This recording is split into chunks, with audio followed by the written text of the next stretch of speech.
Welcome back to the Sabrena and Ben Hour. Thank you for joining us today. It's been a great show. That was a fast segment with Marty, wasn't it, Mark? I mean, that time just flew by. It did. It went very fast. Well, he doesn't talk that much on the commission. No. You can tell he's been doing a lot of campaigning. Well, he's sincere about running, and I believe and hope he'll win in August. But anyway, for anyone thinking about buying a home or selling a home, we talk every week about how hot the real estate market is. There's never been a better time to sell, especially since the market crashed, because the market is back. We're seeing things trend towards a seller's market now. We're finding that when we put a home on the market, if you price it right, you have it ready to show. We advertise it. We put it out there on the websites. We promote it. They're selling like hotcakes, are they not, Mark? Yeah, they're going very fast. But, and I guess it is turning into a seller's market. Yeah. But with interest rates still bouncing around between 3% and 4%, it's a great time to be a buyer, too. Absolutely. And you're still getting good deals out there. I mean, because we never had an escalated market here. We never had that overinflated inflation on our prices. They were always within reason. And we did it when the market crashed, but what we're seeing now is those prices are coming back up in a fair range where they should be. Exactly. And sellers are more serious about selling. They're pricing them right. They're having them ready to show. They're listening to us when we go out there. And for a buyer, you better believe it. And hey, if you're thinking about buying, you better act quick. You better get your financing lined up. And of course, they need to call Ben with Home Rate Mortgage. I know that they would love, that's 805-9100. 805-9100. If you're looking to get a loan, call Ben. I know he and his team are standing by. And of course, if you're thinking about selling or buying, why should they call Sabrena Realty, Mark? Well, one of the biggest reasons is just the commitment to excellence that you and the other realtors have there. You've been in it, 12 years, give or take a little bit. Realtor of the Year a couple of years ago, voted on by all the realtors here in this area. So you take it very serious, and you really make friends out of all your, absolutely. You get a lot of referrals. Like you treat them right, and they keep coming back, and a lot of referrals. And, when I got into real estate, I didn't realize how much a realtor actually does, how much there is to it. We earn our money. You certainly earn it. And there's so many times that you work and do so much, and it never even pays off in a commission because it doesn't happen.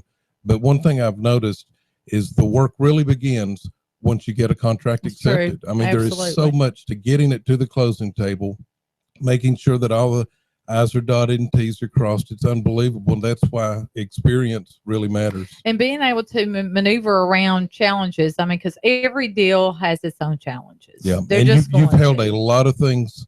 I've heard the stories from Brent and Crystal and other people that have worked with you through the years that said, we knew this deal, it was dead. And 4 hours later, Sabrina's coming through saying, I saved it. We're going forward. I'm good at resuscitation. Yes, you are. CPR. But all right, I am so glad that we have another special guest today. We do. We have Tucker McClendon. Tucker McClendon, such a young, handsome, energetic guy. Tucker helped me on my campaign. We had the privilege of meeting him then, and he is such a bright guy. I know he has an interest in politics. And I wanted to have Tucker in today because we have two big events coming up next week. And what these events are, there's going to be one next Tuesday. I hope everybody listening, please put this on your calendar. This is very important. Make a note of it. Next Tuesday, April the 19th at 6 p.m., we're going to have a huge community meeting at Woodland Park Baptist Church. We're going to have a second meeting over on this side of town. It will be on Thursday, the 21st at 6 p.m. at Miles Strait Baptist Church. Commissioner Randy Fairbanks is helping coordinate that one. But what both meetings will be about is the Chattanooga 2.0 initiative and movement. Anyone that has read the news or been listening or watches the nightly news, you've heard about the Chattanooga 2.0. And what that is, it's a study, and they've looked at education. They've looked at pre-K. They've looked at third and fourth grade, high school, and it pretty much tells the state of public education here in Hamilton County. And I don't want to get into all the details because that's what the two meetings are about. We're going to have Dr. Jared Bigham, who's been instrumental in putting this study together. He will be at both meetings. That's next Tuesday and next Thursday. He will be there, and he'll be talking about the findings of this report, which I think will be a true eye-opener to the community. Yes, it will. But what we've done is for both meetings, we've put together a panel. And the panel is comprised of just everyday people. There will be educators, students, PTA parents, parents in general, business leaders, faith-based leaders, pastors.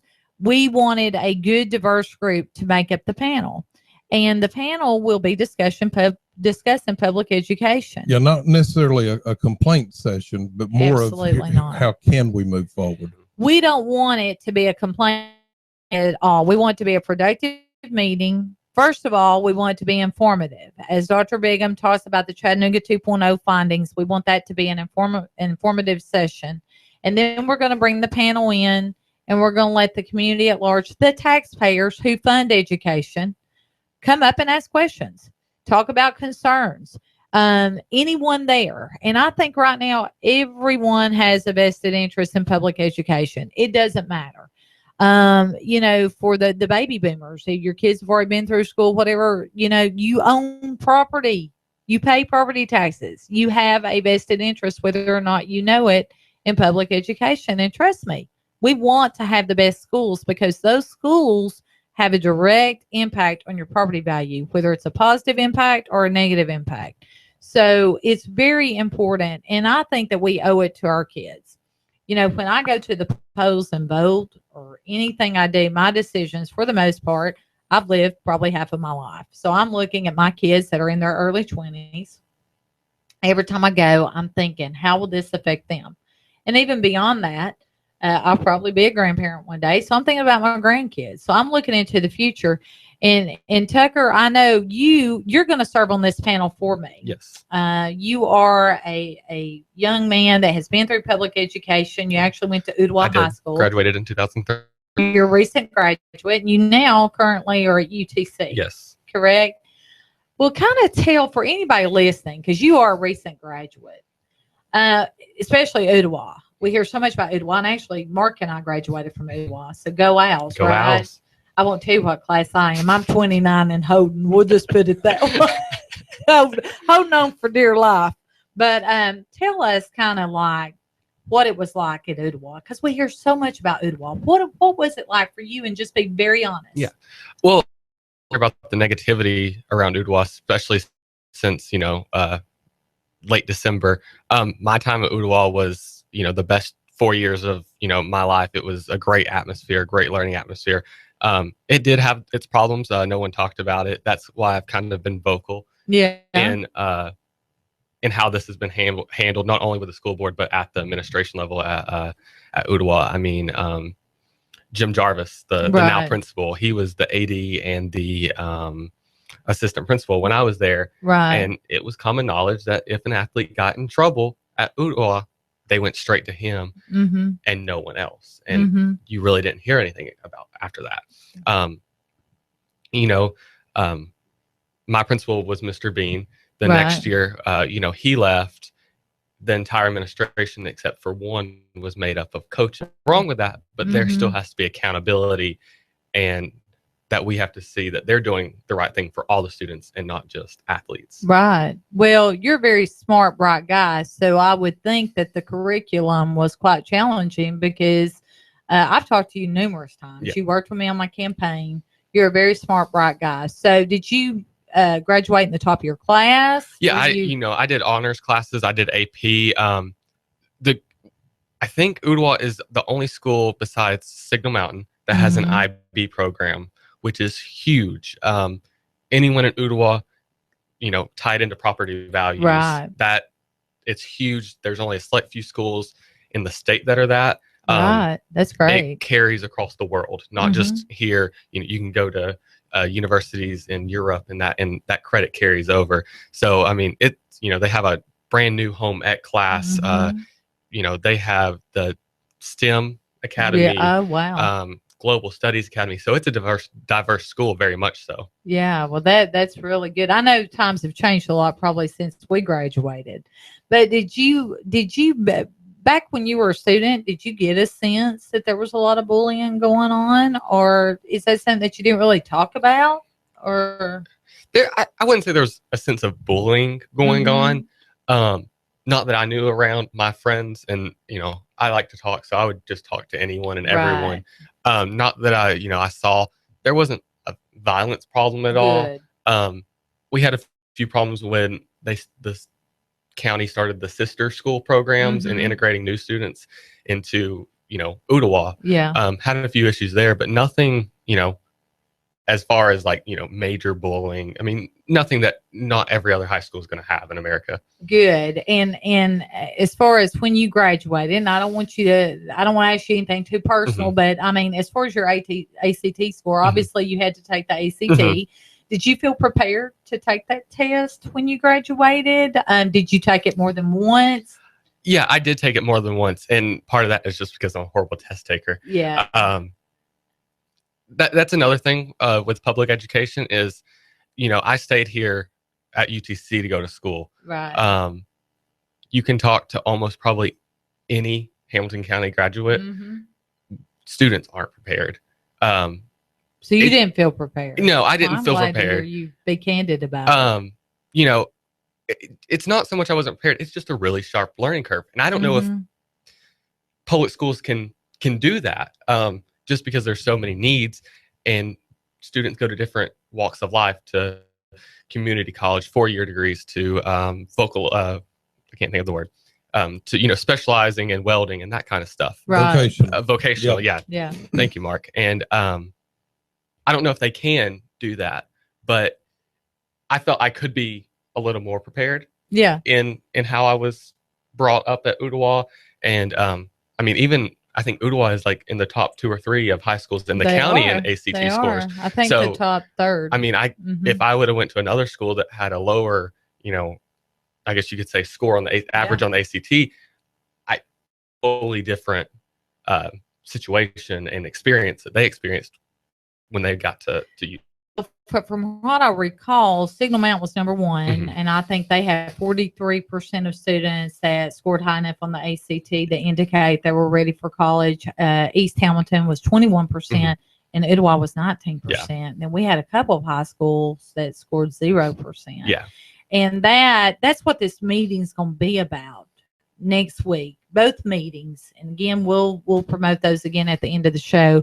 But I really want to encourage the public to come and to get engaged and to hear, because I think we're at a very critical turning point in public education, and I think it's an opportunity.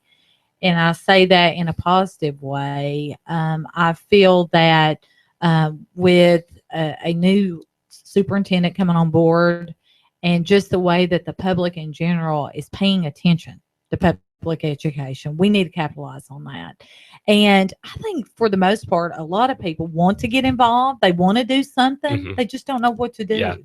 They just need some guidance. So I'm hoping that out of these meetings, we can really come together as a community. And I'm a hopeful person. I keep a positive attitude, and I believe that we can make tomorrow better. And if I didn't look at things that way, there would be no reason for me to be on the county commission now. And I know, Tucker, you and I have spoken, and you hope to one day, you have future plans of maybe even running for the school board or doing something like that, because you see a change and you feel that in your heart. Talk to us a little bit about that. I'm politically involved, and I guess public education does hold a special place in my heart just because I grew up in it. Right. My 12 years of public education were done right here in Hamilton County, from going to Spring Creek to East Brainerd Elementary to Ooltewah Middle to Ooltewah High School. Right. and it can be better. Yeah. There's always room for improvement. My big thing is the students don't get enough say, or they're not listened to, because they're like, well, they're students. There's not enough that.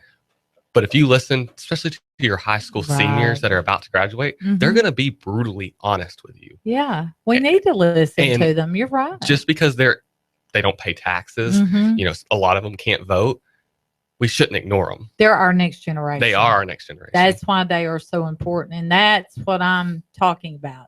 It's that next generation. That's what we've got to be thinking about. And we're at a critical time. You're currently UTC. Yeah. What are you majoring in? Political science. And just curious, when you were in high school, did you know that was where your passion? Know that's what you wanted to do? Or did you just think, oh, well, now I'm graduating, I've got to go to college, so I better think of what I want to do for the rest of my life? Oh, no, I've pretty much been set on political science major since I was, you know, 4th grade.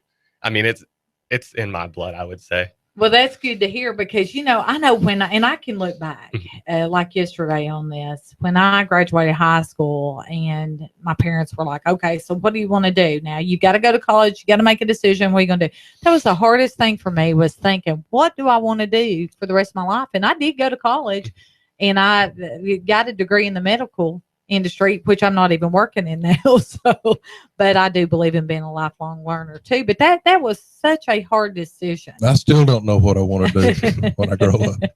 We're trying to get him trained though. But you know, to me, that's such a hard decision, unless it's like you said, it's something you knew it for years.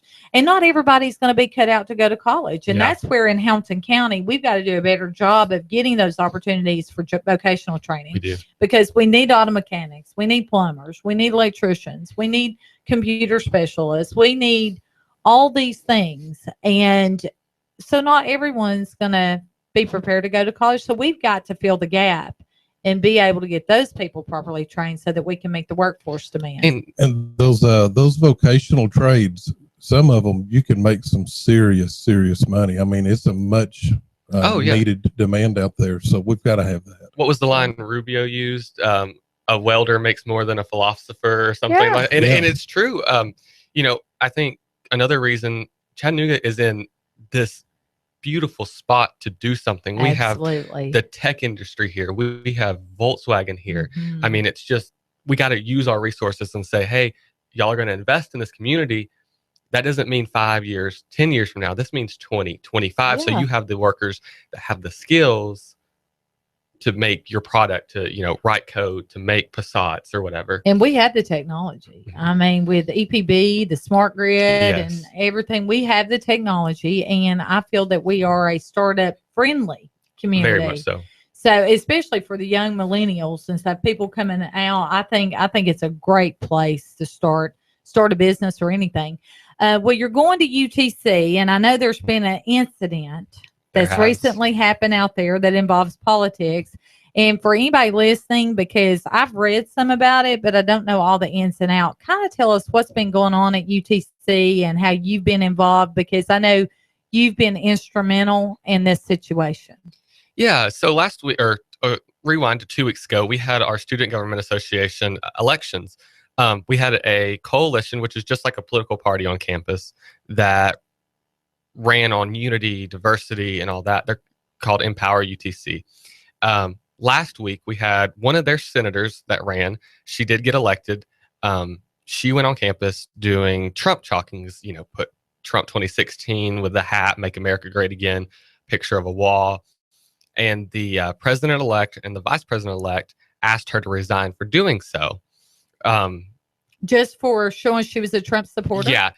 When she tweeted out that it was going to upset half the university, anything's going to upset half the people. Exactly. So I didn't take real big issue with that, but they did ask her to resign just for doing the Trump chalkings.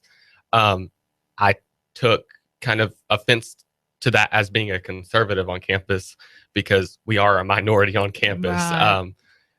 So I was like, this isn't going to happen on my campus. I've seen it happen at Emory, DePaul, KU. I mean, campus after campus. And I was like, enough is enough. Someone has to say, if you're people shouldn't face repercussions for their freedom of speech. That's true. And I basically said that. So I launched a petition with my friend Katie Marie, who me and her are on opposite sides of the political spectrum. I mean, she is as liberal as you can get. I'm, rock hard conservative. But we said this isn't a political issue. This is for our fairness. Yeah, this is fairness, First Amendment, equality. Equality. Also, when they asked her to resign, the next day, the president-elect and vice president-elect put out two statements almost at the same time that contradicted each other. Mm-hmm. So combined with the restricting of First Amendment rights, the poor leadership, the poor communication, and also the violation of the SGA code of conduct that I found, and I outlined what they did to violate that. We started the petition. We launched it late Friday night. We ended up getting 700 signatures in roughly 36 hours. And yesterday, about 1 o'clock, the president-elect did resign.